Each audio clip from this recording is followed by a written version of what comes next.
Technology is progressing tremendously fast. Universities have a very important role in educating people on how to translate this progress into business outcomes. If they don't do that, they will be left behind. OpenAI, they came to campus recently. There are all these misconceptions sometimes about what they do. And I think people have to understand the good and the bad. People were taking music artists' voices and putting them on different songs. We have to put some guardrails in some of the things that people can do.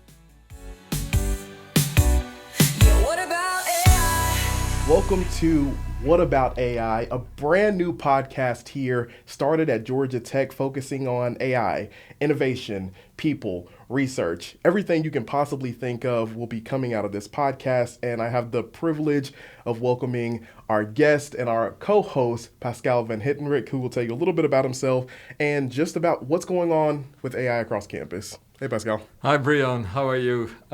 This is so nice to be here with you to talk about the What About AI podcast. So, Breon, I have been at Georgia Tech for a number of years, and then, NSF put this very nice program, the NSF AI Institute, and we started building one. This is the NSF AI Institute for Advances in Optimization. This is mostly about AI for engineering. And so we grew this, and we grew this with a lot of different partners. And out of that, came this opportunity to do something bigger at the level of Georgia Tech. And that's what Tech AI is. Tech AI is the AI hub. And this is, if you think about it, this is AI for the rest of the world. It's not AI for Georgia Tech. It's how can we deploy AI with industry, with governments, with schools, and how can we make an impact on society? That's what we are trying to build. And currently, there are so many initiatives under the Tech AI umbrella. As you mentioned, AI for Opt, the optimization engineering kind of wing, and then there's AI Caring dealing with healthcare, and then AI Allo dealing with adult learning, online education. Why are those so significant to have? Yeah, that's right, Breon, and I'm glad you mentioned those, because Georgia Tech is the only place in the country where we are leading three AI institutes. And I think, as you said, I think they are in three different areas. One is about education, which is obviously really important and at the core of what we are doing. One is about healthcare, and you know how important is healthcare for this country. We face some major crises, we have to address those. And then AI for engineering is where AI is going to apply to so many different sectors of the economy, and frankly, a lot of people don't know how that's going to play out. And I think one of the goals of this podcast, Breon, is to actually educate people, to kind of tell them what is happening and how that's relevant to them. And the institutes are really bringing out some really important worldwide impacts, especially with healthcare, education, supply chain, manufacturing. Those are the big ones. They are. But you also have to get an understanding of that Georgia Tech is way broader than this, right? So Georgia Tech, we have about 1,000 people working on AI. So these are researchers, these are students, and so on. It's a critical mass, which is very rare. We have critical mass in AI and in many other engineering and computer science discipline, and the art and science in general. So this is the foundation of what we are building. This is the core innovation engine. But then we have all these other the institutes. We have the IRIs. We have an IRIs on robotics, on human and AI. We have another IRI on AI for science. So this is like the foundation, as I said, that we are building on. And the key point now is to take that foundation and to bring it to the next level. Okay. Tell us about that next level. I know that you focus a lot on industry and trying to bridge that gap. Can you talk about it? Yeah, absolutely. So one of the things that industry is struggling with is that, well, we are discovering AI. Where is this coming from and how does it apply to us? How do we actually get into AI? What can AI do for us? What can AI, how is it going to transform the workforce? How can we stay competitive in a world where AI is going to play a big role? And many companies, not the big tech, obviously, but many companies which are, even Fortune 50 companies, they have to find out what this AI strategy is all about. And one of the things that we are trying to do is to tell them, well, come to us and work with us. Because, we are not discovering AI. We have been working in AI for like 40 years. And so we have experience and we have or this rejuvenation that is happening all the time. And that's very unique. And you just made me think of something, because a lot of these large scale companies are like scattering to find the best efficiency tools or something that would make their product known or seen faster, quicker, and AI is kind of the tool to do that. But can you talk about what that kind of partnership will look like, connecting those with academia? So I think the way we work with industry is we want industry to tell us about the challenges that they face and where AI could possibly help. And then we try to scope that for them, and we do kind of, the end goal for us is doing joint labs, right? So you have people from industry, they have the domain knowledge, they know what they are doing, but then they have this new technology that is coming in and completely disruptive. And the key point is, put these two teams together to essentially bring innovation in these sometimes very traditional, companies. And they may be, as you said, in manufacturing, in supply chain, in healthcare, in banking. Almost every aspect of society is going to be affected by transformed, let's say, by AI.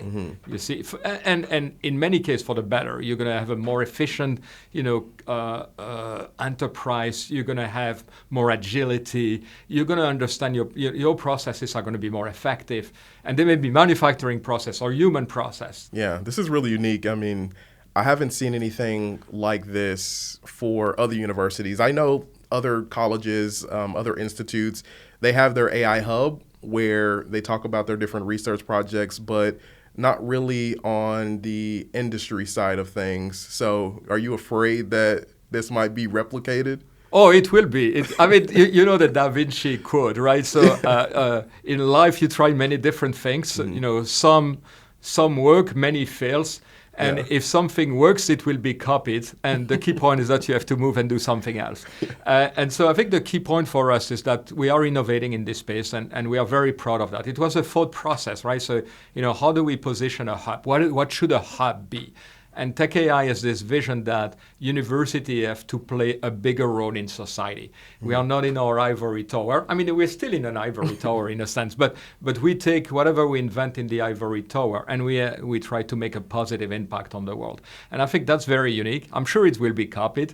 And we'll continue innovating. I mean, because we're going to learn things in the process. Not everything is simple necessarily. Yeah, obviously you're a huge central part of AI at Georgia Tech. So how do you feel about the initiatives, the research, the people, the kind of groundwork that we're doing here on campus? It's amazing, right? So for me, it's like you have this artichoke, right? So and you start looking at all these faculty that I knew and who are brilliant, but then you peel this thing and there is another set and then another set. It's so big here. I view the role of Tech AI is like empowering them, saying, you're doing amazing things. Can we support you? You're doing really interesting thing in material science, but you don't know AI. Can we help you? You're doing something really nice in genomics. Can we help you go to the next level? And so I think we view our role as an empowering platform. We also view our role as, hey, connecting you with industry. And working with industry is very different than working in academia. There is overlap, but you also have amazing data, amazing opportunity. And so what we are doing is building the infrastructure such that it's very easy to, relatively speaking, easier to work with industry. Yeah, very nice combination, because in our current climate, industries are changing. They are, just based off of following the pandemic anyway. And why do you feel like there is such a need for real world solutions right now? And why is AI the thing to do it? So this is interesting. I was talking to somebody this morning, a person who has spent his entire life in industry, and he was telling us we have the business problem on one side, and we have the technology on the other side. And historically, there has always been a gap in the middle. But what he's saying now is that this gap is getting bigger and bigger because the technology is progressing tremendously fast. And therefore, people with the expertise in the domain don't know what the technology can do anymore. And so I think our universities have a very important role now in educating people on how to translate this technological progress into business outcomes. ROI, and then transformation of their industries. And if they don't do that, they will be left behind. But at the same time, they don't have the capability to actually understand the technology at the level that they can apply it directly. It's too difficult. And typically when people come to us is because they have tried everything else. They've tried the tools, but they don't do exactly what they want. And so they come to us and they say, how can we do this? We see that we could do something, but we don't know how. You see, and that's the role that we can play. And we can do the first steps, and afterwards, they're going to become experts again, and they don't need us, and then we'll move to something else. You see what? So another segment of the industry, or the technology is going to again, evolve, and we can apply the new stuff because, as you know, the technology today is completely different from what it will be in a year time. Just listening to you, I think that your mind runs like 1,000 miles a minute because to me, it's so overwhelming, just the transformation of workforce development and education. Do you feel like we're moving too fast, too soon, or is it just this is how the world works now? I think there are two points that I'd like to make regarding your question. So there are some days where I think we are way too slow because I think, we can do so much, and I'm so excited by deploying these things, and it's everywhere. And so I have students who are like me, right? So they are super excited. They want to do these things. They say, why is it not happening? Why is it so difficult to convince people and so on? So part of me is saying we are not going fast enough. And as a university, we could do so much more. But there is the other part is that we have to be careful. And we have to make sure that this is deployed in conditions that are going to make the technology not only reliable, but also that people are going to trust it, that is going to have a positive impact, and that we bring everybody along. And so there are these two. There is a tension there, and this tension is like, yes, we have to move, and on the other end, yes, but we also have to make sure that the technology is used in a responsible fashion, and is reliable, right? So I'm in the College of I'm a computer scientist by training, but I'm in the College of Engineering, and one of the things that I learned in the College of Engineering is that you have this concept of reliability, quality control. And so that's what we need for AI. We need to go beyond, this is a flashy demo into something that you can put as a critical, inside a critical infrastructure. And there is a step to do that. And this is not necessarily an easy step. Yeah. And so you need to, the last 10% or the last 1% or 0.1% is actually very difficult. But this is what we need to do when we deploy these technologies in manufacturing or in energy or spaces like that. Timing and making sure that we're careful with building certain models and applications. I don't think that's the same sentiments of many students because they're just building. They're not worried about the implications later on. It's very funny. It's very funny that you mentioned that, Breon. So I got into AI because we had this course on computer and society when I was an undergraduate, like first year of really undergraduate of computer science. And then the book was all about, hey, pay attention, AI system can be dangerous. You need to keep humans in the loop. The humans have to make the decision. And I got the message, but at the same time, I was reading this book and say, this is so cool. I want to do AI. You see what I mean? And so I think the students, they are like that as well. They know that there are some risk and some dangers, but at the same time, they want to build things. I mean, you saw Anush who came to Tech AI Fest, and he was, the way I was introducing, he's an alumni here at Georgia Tech, and the way I was introduced to him was like, he was writing a statement like, I'm building huge machine. And so this is like, you can see the you, right? So he's excited. He's building this big machine for AI. And I think that's normal. Young people are going to be there. What are going to do these things? It's exciting. It's new. It does things that we couldn't do like a couple of years ago. And I think you have to let them do that. And at the same time, you have to make sure that, whatever we are building is going to be put in to good use.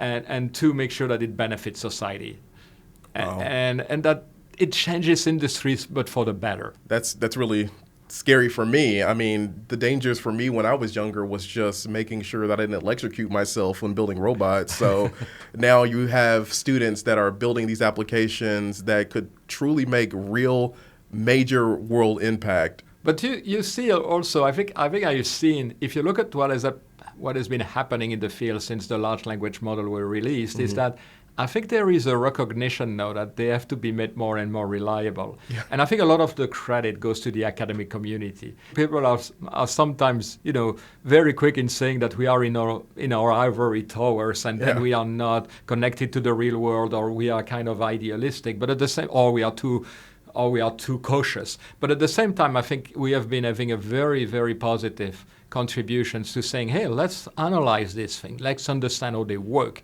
why they don't produce what we want, explaining how they work and so on. And that's part of what we need to do. And frankly, Breon, and we talked about that in the past, we have to do a better job in communicating what AI can do, what are the limits. And the academic community sometimes, is not the best communicator. We are not communicated at the level where people can understand it. When I try to talk to my parents and explaining what, AI can do, it's a challenge, right? So because there is this huge gap between, hey, I know how this works, and then you don't know what's behind it, right? Yeah. So you see what I mean? Yeah, there's a lot of people I know like that. For instance, I have a friend who is terrified of AI. She doesn't want it to replace her job in editing papers and editing books.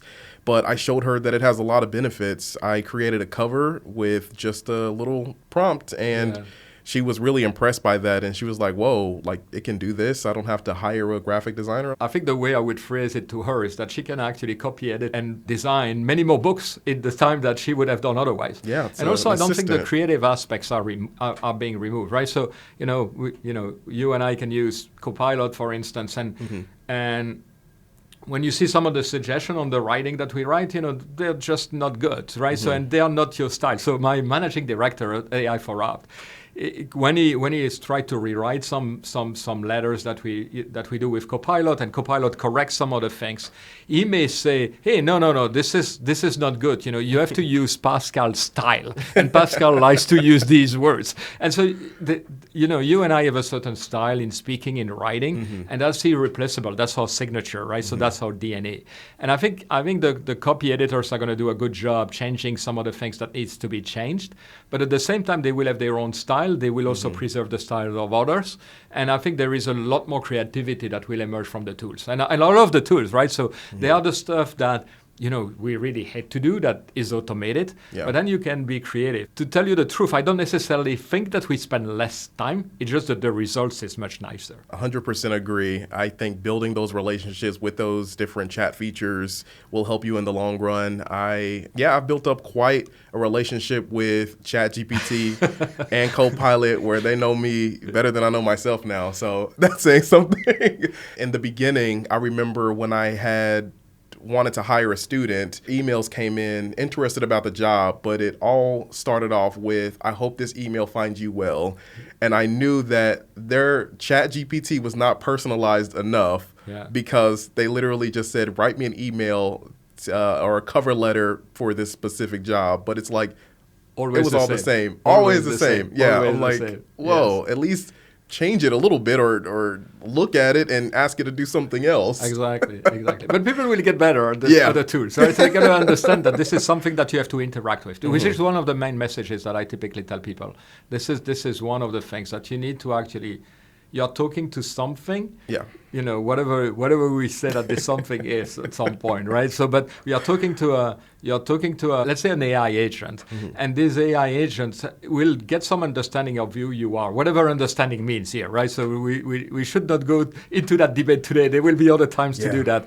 But roughly speaking, what you're interacting with something that, is going to build knowledge about you, about what you want, about how you, and then the more you give it, the more it will give you back. You see what I mean? I also wanted to talk about, since we're on the topic of chatbots and applications, ChatGPT, OpenAI, they came to campus recently. I was super happy that they came, because there are all these misconceptions sometimes about what they do. And you start seeing in the field some polarization. And I think people have to understand the good and the bad, and trying to understand what is happening and try to see what is really the technology, what is it that they're trying to achieve. And I was super happy that they came. They gave fantastic talks, right? So the Sora screening was purely amazing. They had artists coming in, showing these short movies.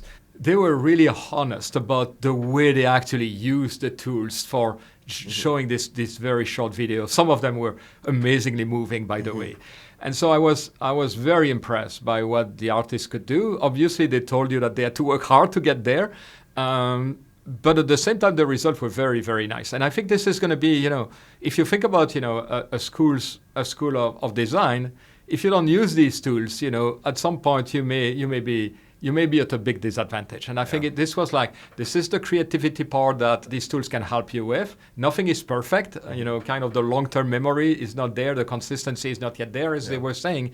But, when did this start it at this level? Like a couple of years back. So can you imagine in a couple of years how much better they will be? When Anush talked about the machine that they were building, this is so impressive, right? So this very large data center is truly impressive. And again, this is something that I knew when I was young. These GPUs they were using for computer graphics, for games, and so on.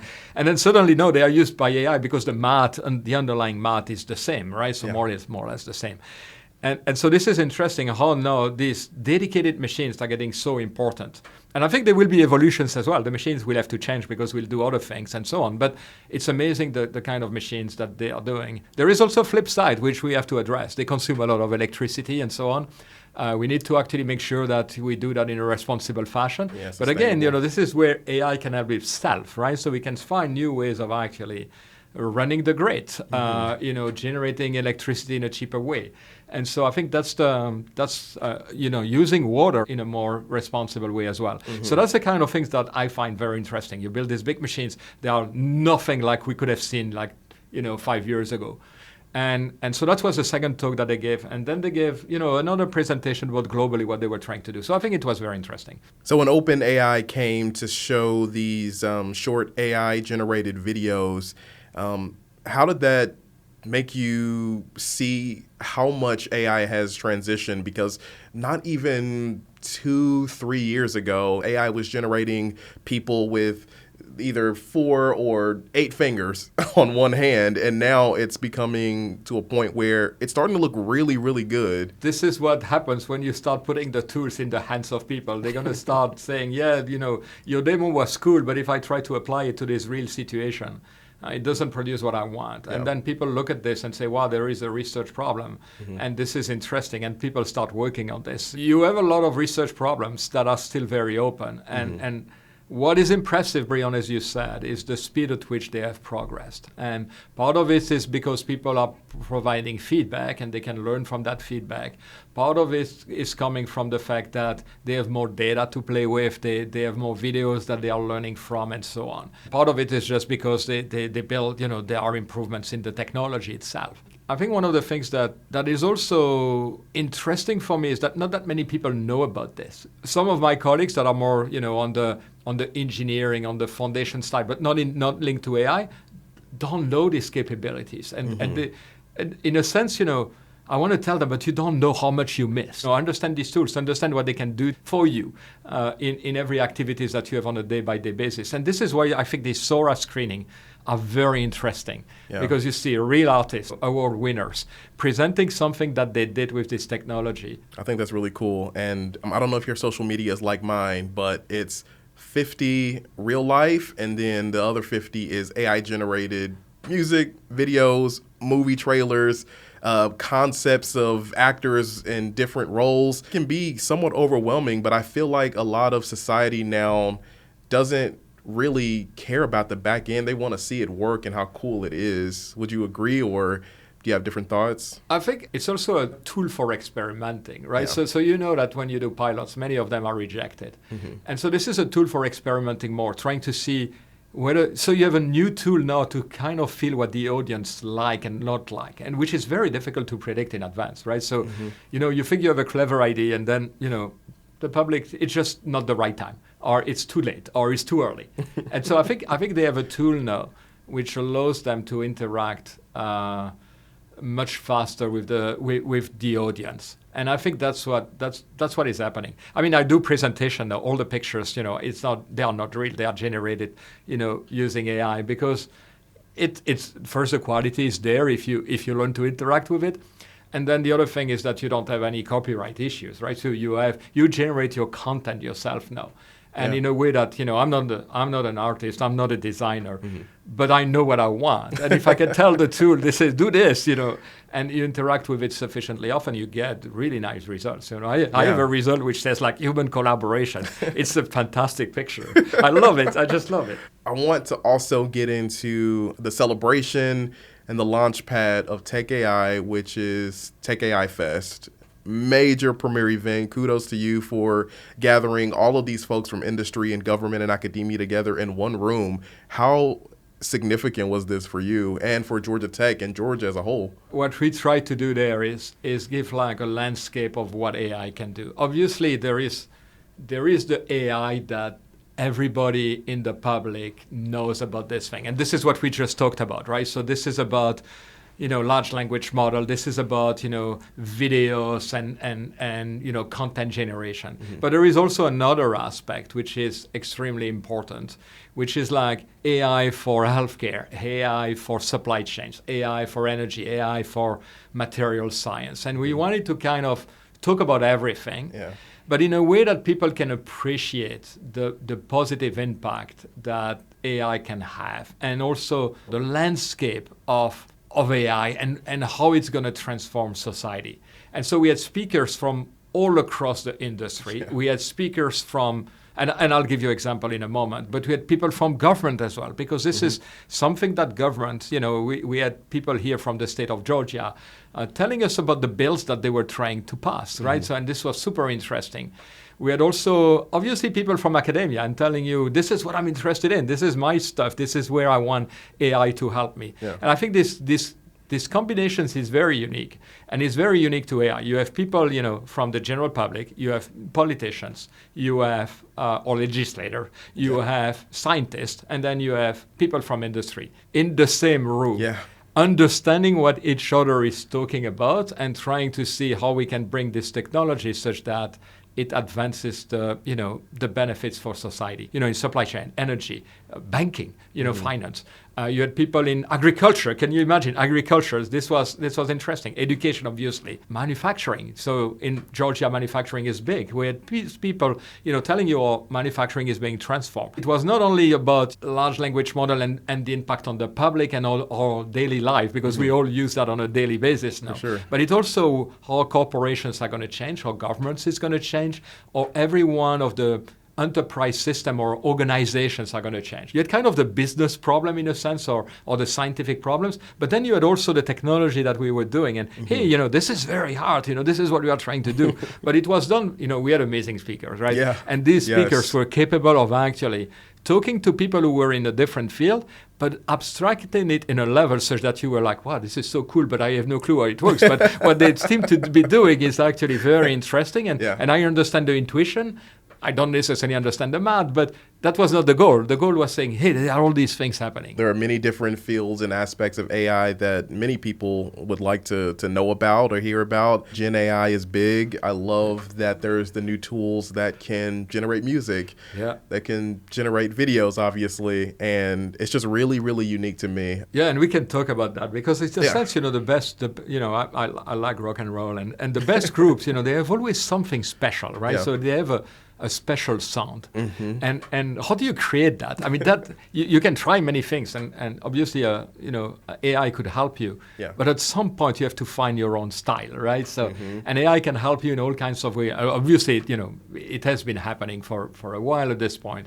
But the key point is that at some point, you need to find your own style, right? And the thing, like, you listen to this and you know exactly who the artist is. Yeah, because not to get into the ethics of things, but, music artists, like many other industries, are trembling right now because when there was that stint when people were taking music artists' voices and putting them on different songs, changing the language. I think we have to put some guardrails in some of the things that people can do, and put it. And I'm glad you're talking about ethics in a sense, because every industry in a sense has ethical frameworks. And I think we need to do that for AI as well, saying what is acceptable, what is not, how far do we push this? And I think that's missing right now. So I think, some of us here at Georgia Tech are working on some of these things.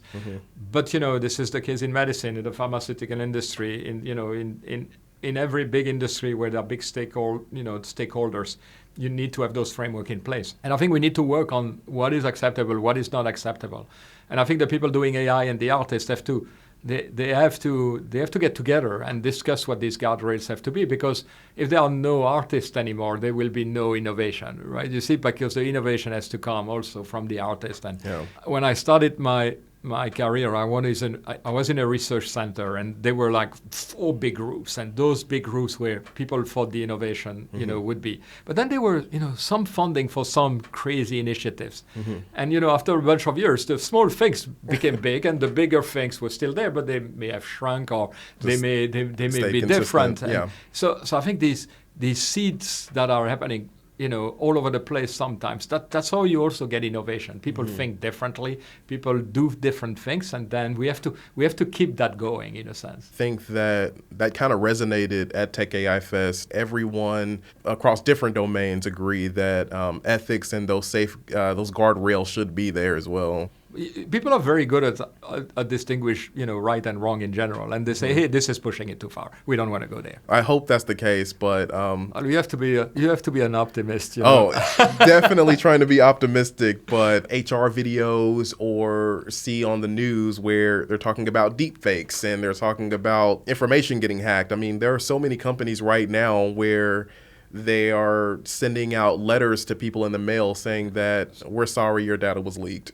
Yeah, so this is actually a problem. Technologies are also enabling creativity on one hand and completely new things, but they're also, allowing bad actors to do things that they couldn't do before. Yeah. So I'm very surprised the kind of things that I get on my phones, that I get on my computer, and they are very clever in actually trying to do bad things. So I think what we need to do is also try to see how AI can help. That's one of the things. Can we detect this? I also think that what you're going to see, hopefully, that's my hope, is that when you do something, when you create something, there are links to where it's coming from. In many of the projects that we have, when we believe that there are high stakes, we make sure that when the AI system is actually delivering an outcome, it's try to explain where this information is coming from, what is the reasoning behind some of the decisions. And I think that's going to be a very, very important area. I think we need to educate the public, obviously, that the public has to get into a mind where you want to have explanation of why, where this is coming from, how it was generated, and so on. But if we do that, then we're gonna get it to a better place. So in the food industry, I visited a farm a long time ago in Tasmania. Okay. And they were very, very, so it's like an island south of Australia, right? And they are very proud of how they grow their cows and so on. When you buy one of these, the meat from those cows in the US, there is on the tag, exactly where it's coming from and what grass that particular cow was fed with. And this is what we need to do at the level of any kind of reasoning that an AI system is going to do. You have to know why this reasoning. And I know that it's going to be more complex than this. Yes. But this is the same spirit, right? So can you explain how you came to that decision? How did you generate this? Where is it coming from? That would be insane if I had the DNA and I knew exactly where my apple came from. Well, normally, the labor, we have the technology to do this. Yeah. We have the technology to do this. Yeah. It's a cost, right? So it's a cost. But at some point as consumer, you may say, I want this. And there may be shops where people go because they want to have guarantees, and other where people don't care. But if you want a guarantee, you should be able to have a guarantee. Yeah. I'll tell you a story one day. Oh, yeah, about guarantees. please, because I'm really interested. At Tech AI Fest, as we talked about, so many different fields, so many different realms. We had NVIDIA, there was OpenAI, there was CMU, colleges, state representatives. Did an amazing presentation. Constantine, I mean, he was amazing in the way he presented all the different things that they are doing. I mean, obviously this is a hardware company, but they're also building a lot of tools, simulation tools and game tools and all kinds of things that they do using AI and so on. And I think it was a fantastic talk. And I had the chance to go to dinner, with him and others afterwards, and he was talking about how they want to use the technology that the technology that they have, and also the hardware for K-12 education. And that's one of the things that I'm passionate about. Yes. And we know that we have the makerspace here at Georgia Tech, which is like 300 GPUs, GPU machines that we have with NVIDIA. But I think his talk was amazing. Yeah. We had Google. I mean, Google also gave an amazing presentation of the latest, video generation, and that was so impressive. The way they could generate these images of historical sites and people in those. I mean, Irfan did a fantastic job doing that. So that's and obviously we already talked about OpenAI. So, but when you put these three together, it's like this is the wow effect, right? So wow, this is interesting. And then you had people from less traditional industry, right? So Manuela talked about, she's in finance, she couldn't talk too much about what they're doing, but she did at the end, and you could see how AI in that particular space is going to change the way the entire organization is going to be working. Yeah. And so I think it was fascinating, especially coming from Manuela, as you know, is like, she's very direct, and so she showed what she did at CMU, which was more traditional AI, but the impact of that, or robotics and so on, is massive as well in industry, and most people don't know about this. But now she's also looking at how to combine more traditional AI and generative AI for some of the things that they have to do in finance, in banking, and so that was also interesting. We had agriculture. Agriculture is going to change fundamentally. I mean, we have amazing people here at Georgia Tech doing that. Anand from Washington State University was here, and he did a fantastic job, showing all the challenges that they have in managing resources. And once again, the public doesn't know about these things, so this is what is interesting. With supply chain, my good friend Jelu from Kinaxis was there, talking about the challenges that they have. And then what you see is that the world is going to change. The world is going to completely change in how you interact with your supply chain, because now you can. I'm exaggerating, obviously. I'm, caricaturing everything. But you're going to talk to your supply chain. You're going to talk about, hey, what happens if I do this, and so on. And then you had Milind talking about, public health and AI changing public health in places like India or Africa.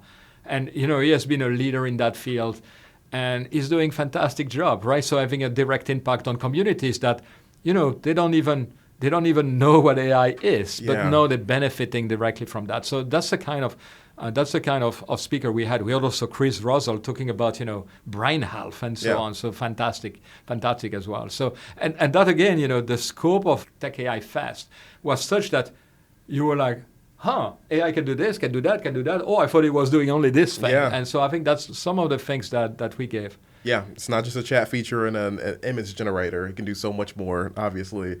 And you talk about politician as well, right? So we had Senator Albers and Representative Thomas, very interesting people, right? So they are actually taking classes in AI and not easy classes, right? Deep learning and so on. Yeah. And so they have a very I was fortunate enough to work on the Senate AI Commission with them. And they did a fantastic job trying to learn as much as possible about what is happening in the state, what AI can do. And they had one of the best reports that I have seen on what legislation you have to do and the type of balances that they have to strike. And at the panel they were trying to convey some of the things that they are trying to do. It was pretty interesting. It's so different from the way, obviously, scientists speak, but you can see that they understand what because they are also business people, right? So and so that's what is nice, when you talk to them, they are savvy in the business side, but then they learn all these things about AI, and then they know obviously about legislating. And they try to put this thing together, which is pretty challenging when you think about it. And I was impressed in how they did that in the Senate AI Commission. And I think they gave a good presentation of the kind of work that they do in that panel. That was also nicely moderated by Catherine. It's not so easy to do that, right? Yeah, for sure. And if we can look on where Tech AI is going, what do you think are some of the biggest challenges that Tech AI would focus on in this moment? In general, what we have been trying to do is focus on societal impact, right? And so you have the obvious, areas like energy, like supply chains, like manufacturing. These are obvious. Healthcare is going to be a massive issue for the country if you don't do if we don't change the system. And so Sure. AI can actually make a huge difference there. But then there is also all these other areas where this is like making every systems more efficient. So you talk about a university or a big corporations. We have a lot of systems, and these systems have come out. I mean, the technology came first, and then the people had to work with that technology. Can we reverse that? Can we think about this is what we are trying to achieve? And then can we build a technology that will allow us that? But then the technology is becoming transparent. We don't have to know the details. We don't have to interact with a database. And I think, that's how the world is going to change. It's going to be a lot easier to interact with systems. The systems are going to be more about the humans and less about the technology. And I think that's a big opportunity. So I see us going there as well. A lot of people, experience burnout, being overwhelmed at work, but efficiency has been key like these days. This is what people want. They want the work-life balance, and they just want to be less focused on, let me say, the numbers and having the AI systems or computers figure that out, and they focus on the major things, like the humanly things. Yes, and this is really, I think, what AI can contribute to. So the 90% that are repetitive, annoying, things that are not really working because, you have to know this and that, and these things don't talk to each other, right? So you see what I mean? And so those can be automated. AI can do a good job. We are not yet there, right? So there is more research to do. But we can do big steps already. And so the key point is like these 10% that are going to remain. That's where the human should really focus on. That's where they have unique capabilities. That's also what they typically like to do, right? To have a robot doing the things that you like in your garden. But washing the dishes is probably not something that I want to do. Washing clothes, so washing clothes. So all these things that you don't want to do, yes. But organizing the garden, I don't want a robot to do that. That's a what hobby I want. that you enjoy. I enjoy doing that. So let's do that. You see, I think there are three different pillars that I care really deeply about tech AI. Obviously, Georgia Tech has all the research, capabilities. We know that this is there. I don't have to worry about that. But we are trying to do three things. The first one is really working really nicely with industry, in partnership with industry. And we talked about that already. The second thing that I think is very important is that we have to bridge this gap between a research prototype and a product in industry. There is this valley of death in between. Yeah.